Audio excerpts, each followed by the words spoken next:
대승기실론 탐구 6. 발심의 세 가지 모습. 대승기실론 발심의 세 가지 모습. 원문 인용문. 발심하여 도에 나아가는 모습을 분별하면 발심은 세 가지다. 믿음을 이루는 발심 그리고 암과 실천의 발심과 깨달음의 발심이다. 믿음을 이루는 발심이란 어떤 사람에 의지하여 발심하는 것이다.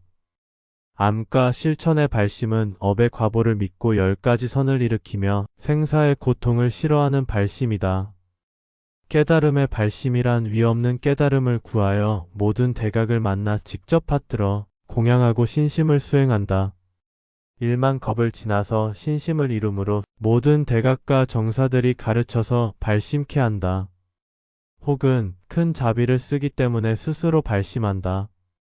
혹은 정법이 없어지려 함을 원인으로 해서 법을 보호할 인연으로서 발심한다.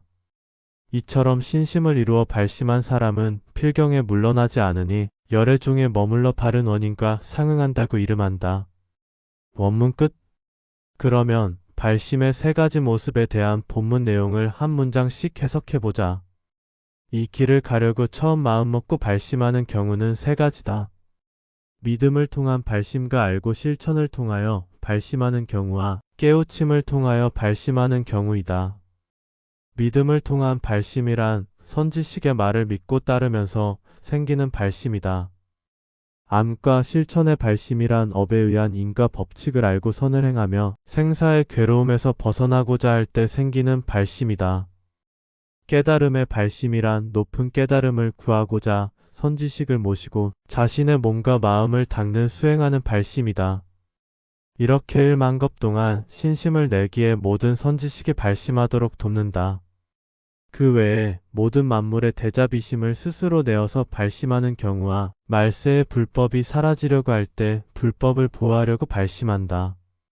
이와 같은 간절한 마음으로 발심한 사람은 반드시 성취할 것이며 열애와 같아지는 것이어서 바른 원인을 짓는다. 여기까지가 발심의 세 가지 모습에 대한 나의 해설이다. 천리길도 한 걸음부터라는 오래전 진리와 마찬가지로 이 길은 언제 어느 때고 남녀노소 가릴 것 없이 지금 즉시 발심하면 된다.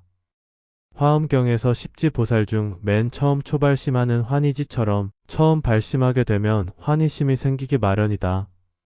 이 길은 속세의 삶과는 전혀 다른 길이다.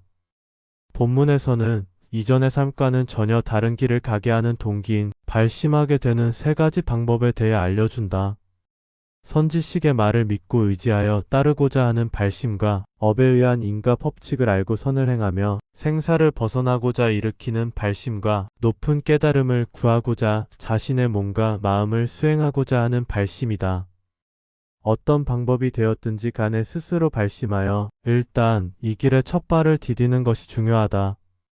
수행의 목적지는 한 단계씩 경계를 뛰어넘으면 수행의 다음 목적지가 드러나게 되어 있다.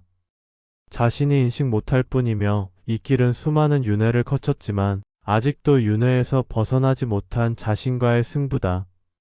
모르고 살면 그만이지만 적어도 근기가 있는 자는 각성하게 되어 있으며 자신이 윤회를 벗어나지 못하고 있다는 것을 점차로 알게 된다. 이 길에서 발심한다는 것 자체가 각성의 시작이다. 이번 생도 지난 생과 마찬가지여서는 안 되며 이번 생은 확연히 다르게 열의 그 이상이 되어야 한다. 해탈하여도 부족하고 열반이어도 부족하다. 이 모든 현상이 환영임을 상태로서 아는 것이 아니라 존재 시스템의 이치와 원리로서 알아야 한다. 어느 수준 있는 독자분의 질문에 의하면 어차피 모든 것을 잊고 다시 아이로 태어난다면 이번 생이 처음처럼 느껴지기에 굳이 발심할 필요가 있냐고 물었다. 이에 대한 나의 대답은 발심하는 것이 목표가 아니라 세상을 깊이 들여다보면 자연히 발심하게 된다는 것이다. 즉, 삶에서 오는 부조리와 괴로움이 여간 크지 않기 때문이다. 어떤 때는 자신의 괴로움보다 인류에 대한 괴로움이 더 크다. 결국 이런 괴로움의 원인과 이치를 알고자 발심하게 되는 것이고 발심하면 자신이 윤회 시스템에 갇혀 있음을 자연히 알게 된다. 즉 발심하지 않아서 이 길을 가지 않게 되면 자신이 윤회하는지 모르게 되고 인연에 따른 인과의 법칙이 있는지도 모른 채 생존력만 강한 하나의 생명체에 지나지 않게 된다. 인간이라고는 하지만 굶주린 사자와 무엇이 다르겠는가? 이 세상에는 세상의 실체를 못 보게 커다란 마법이 드리워져 있다. 다행히 인간은 비록 만들어진 존재이지만 무한한 창조력을 가졌다. 그러나 그 마법은 인간의 창조력을 물리적으로 팽창시키거나 종교에 심취하여 벗어날 수 없는 구조로 만들었다. 그런데도 물리적 팽창이든 종교적 심취든지 때에 이르면 언제나 변함없이 인류는 리셋당한다.